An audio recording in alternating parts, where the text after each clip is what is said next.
ពីវិជានេះតទៅឡើងកាន់ជំនាញយកប្រាក់ពុទ្ធសំដៅទៅដល់គោលដៅពលគឺត្រូវតបទៅនឹងពលទៅវិជានេះតរៀងទៅគឺណាតបសូមយាងបារមីវុទ្ធធំស័ក្តិសិទ្ធិដែលលោកមានរិទ្ធអំណាចចេស្តាការពីឃុំក្រងអង្គលោកមេបាថ្ងៃមង្គលការកូនប្រុសកូនស្រី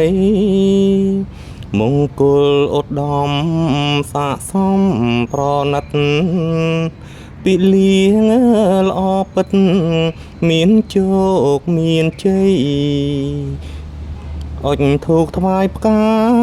ព្រះរតនត្រ័យគុណកែវទាំង3ដោយក្តីជ្រះថ្លា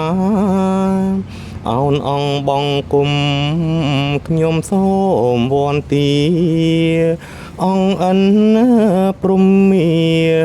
នឹងស្ដេចទេវតាគង់ហ៊ីងប្រធរណីព្រះពឹងស្នងកាអារៈទេវតាម្ចាស់ទឹកម្ចាស់ដីសូមជួយការពាររារាំងបាំងបិទសត្រូវឆ្ងាយចិត្តទិសទាំង8